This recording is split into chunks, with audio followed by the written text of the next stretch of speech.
2023 수능 대비 어부단가 시작하겠습니다. 자, 어부가는 일찍이 고려 때부터 12장으로 된 장가와 10장으로 된 단가로 전해져 왔는데 이연보가 이를 개작하여 9장의 장가, 5장의 단가로 만들었습니다. 자, 농암의 어부가는 한자어가 많고 부르기에 적합하지 않은 결점을 지녔으며 정경의 묘사도 관념적입니다. 후에 고산 윤선도의 어부사시사에 영향을 줍니다. 생업을 떠나 자연을 벗하며 고기잡이하는 풍류객으로서의 가어옹의 생활을 그린 이 작품은 우리 선인들이 예부터 요산요수의 운치 있는 생활을 즐겼다는 것을 알 수 있습니다. 자, 그러나 아무리 자연 속에 묻혀 은희를 즐겼을 망정 마음속에는 인간사에서 벗어날 수 없었던 것이니, 자, 인세를 다 니젯거니와 니즌스치 있으랴라고 한 것은 임금님에 대한 충성을 표현한 것으로 애국 충정을 나타낸 것입니다. 정경의 묘사나 생활의 실태를 구체적으로 나타냄이 없이 천심녹수, 만첩청산과 같이 상투적인 용어를 구사하여 관념적으로 어부의 생활을 그리고 있다라는 특징이 있습니다. 자, 대조에 의한 시상 전개 확인하실 수 있고요. 그리고 서리법과 대구법을 사용하여 주제를 강조하고 있습니다. 한자어가 많이 사용되는 단점과 그리고 경치묘사가 구체적이지 않고 관념적이다라는 단점 다시 한번 더 강조하겠습니다. 본문에 들어가기에 앞서 어부단가와 어부사시사의 내용 간단하게 비교하겠습니다. 자, 어부단가는 도피적인 태도로 어부의 생활을 동경하고 있습니다. 그리고 한문에 토를 단 듯 딱딱한 표현이 많고요. 그리고 지나친 자연미에 대한 탄성이나 감흥을 스스로 억제하는 편입니다. 자, 반면에 어부사시사는 어부의 생활이 사실적으로 그려져 있어서 현실감이 뛰어난 편입니다. 그리고 우리말의 아름다움을 잘 나타내고 있습니다. 자, 어부단가 본문 시작하겠습니다. 사람이 세상을 살아감에 있어서 근심 걱정 없는 것이 어부의 생활이로다. 자, 첫 줄에서 사음보 율격 확인해 주시면 되겠습니다. 자그마한 배 한 척을 넓은 바다에 띄워놓고 인간의 세상을 다 잊었으니 세월 가는 줄을 모르겠도다. 자, 본문에 제시된 어부는 가어옹입니다. 가짜 어부란 뜻이고요. 화자의 실체입니다. 자연에서의 삶에 만족하는 화자의 심경이 제시된 부분이기도 합니다. 자, 낚시는 양반 사대부가 누리는 풍류의 수단이면서 유유자적한 삶을 대표하는 어떤 행위라고 보시면 되겠습니다. 자, 일업편주의 사전적인 의미는 나뭇잎처럼 자그마한 배를 뜻함과 동시에 풍류의 수단이 됩니다. 만경파는 한없이 넓은 바다를 의미합니다. 자, 이렇게 나뭇잎처럼 자그마한 배를 한없이 넓은 바다에 띄워두고 라고 하는 구절에서 우리는 시적 화자의 여유가 느껴진다라고 생각을 하셔도 되겠습니다. 자, 인세를 다 잊었습니다. 자, 본문에 제시되어 있는 인세는 이수에 등장하는 십장홍진과 오수에 등장하는 장안, 북걸과 동일한 의미를 가지고 있습니다. 자, 이 세 가지는 자연에 대한 만족감과는 달리 속세에 대한 화자의 부정적인 인식을 드러내는 소재입니다. 자, 굽어보니 천길이나 되는 푸른 물, 돌아보니 겹겹이 둘러싸인 푸른 산, 번거로운 속세일들이 얼마나 가리워져 있는가. 아름다운 자연에 달이 밝게 비치니 더욱 한가롭구나 라고 해석이 되는 구절입니다. 자, 돌아보니라는 표현은 단순한 물리적인 거리를 돌아보는 것이 아니라 지난 삶에 대한 성찰, 반성을 의미합니다. 자, 그리고 천심녹수, 만첩청사는 화자의 공간과 속세를 단절하는 소재고요. 자, 만이라는 어떤 구체적인 수치는 속세와의 정서적인 거리감을 나타내는데 효과적입니다. 자, 상투적인 한자어가 활용이 되고 있습니다. 정경 묘사가 추상적이고 관념적인 데 그친다는 한계를 가지고 있습니다. 자, 십장홍진이 얼마나 가려져 있는가? 자, 속세와의 정서적인 거리감, 그리고 대상과의 단절을 강조하는 부분이고요.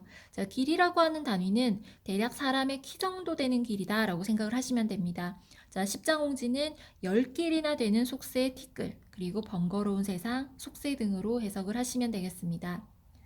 자, 강우의 월백하거든 이미 자연에 달이 비치고 있습니다. 자, 이때 월백이라고 하는 소재는 십장홍진과 색채의 대조가 일어나는 단어 되겠습니다. 자, 무심이라는 단어의 의미 확인하겠습니다. 세속적인 것에 대한 욕심이 전혀 없는 상태, 그리고 주제 상징, 세상을 잊고 자연 속에서 욕심 없이 지내고자 하는 화자의 심경 표현, 앞으로의 삶이 자기 절제의 삶이 될 것임을 추론할 수 있는 단어 되겠습니다. 자, 더욱 무심하해라 라는 표현은 영탄법이 쓰여 있습니다. 자신의 깨달음을 조금 더 강조하기 위한 기법이라고 생각을 하시면 되겠습니다. 연잎에 밥을 싸고 버들가지에 물고기를 꿰어서 라는 표현은 소박한 생활, 안분지족을 의미합니다. 자, 노적화총이라는 의미는 갈대와 억새들이 가득한 곳이고요. 자, 이곳에 배를 메어두고, 자, 이 부분은 어부의 생애가 구체화된 구절입니다. 화자는 가어엉으로서 생계를 위해 땀을 흘리는 모습이 아니다라는 것이죠. 자, 일반 청의미를 누가 알겠습니까? 자, 여기에서 자연의 참된 의미란 뜻으로 일반 청의미 확인하시면 되겠습니다. 자, 다른 사람들은 모를 것이다. 그러나 나는 분명히 알고 있다. 자연의 참된 의미를 아는 사람이 적은 것을 탄식하는 표현입니다. 자, 자연을 즐기고 있는 화자의 자부심이 잘 드러나 있습니다. 한자어의 사용이 많다라는 것의 의미는 함축적인 의미를 표현하기 위한 목적이다라고 해석을 하셔도 되겠습니다. 산봉우리에 구름이 한가롭게 피어나고 물 가운데 백구가 난다. 이 세상에 아무런 욕심 없이 다정한 것이 이 두 가지로구나. 내 평생에 시름을 잊어버리고 너희들과 함께 지내리라. 자, 무심한 구름과 갈매기 그리고 자연에 몰입하는 화자의 즐거움의 추구 그리고 한가롭게 지내고 싶은 소망이 잘 드러나 있습니다.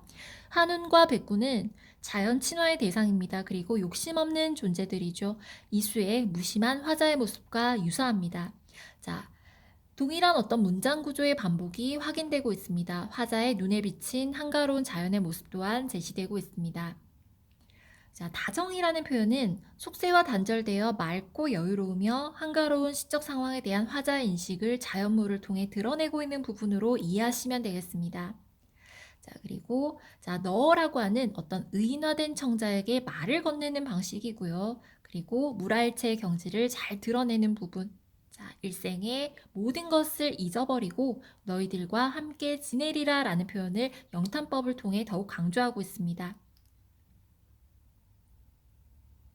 서울 쪽을 바라보니 궁궐이 천리밖에 있도다. 내 비록 고기잡이 배에 있으나 한시라도 잊은 적이 있으랴.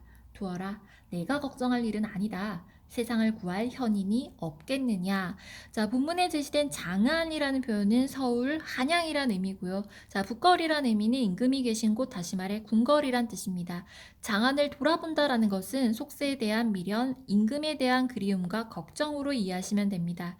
자, 천리라고 하는 어떤 구체적인 수치 역시 정서적인 거리감으로 해석하시면 됩니다. 어주에 누워 있은들 나는 단 한 번도 임금과 나라를 잊은 적이 없다라는 뜻인데, 자, 이때 어주에 누워 있다라는 말은 은거하여 지내고 있지만 나는 임금과 나라를 잊은 적이 없다라고 이해하시면 됩니다. 결국 정치적 이상에 대한 미련을 여전히 간직하고 있다라는 뜻이기도 하고요. 그리고 자연 속에서의 생활에 대한 만족감과 동시에 속세에 대한 미련 역시 같이 드러납니다. 내적 갈등의 상황으로 해석하셔도 되겠습니다. 자, 이 부분은 일수의 종장과 대비되는 구절입니다. 자, 두어라, 내가 걱정할 일이 아니다. 세상을 구할 현인이 없겠느냐. 자, 본문에서는 세상을 구할 현인 제세현으로 확인되고 있고요. 그리고 자, 나는 최종적으로 무심의 세계를 선택하겠다라는 것으로 마무리가 됩니다.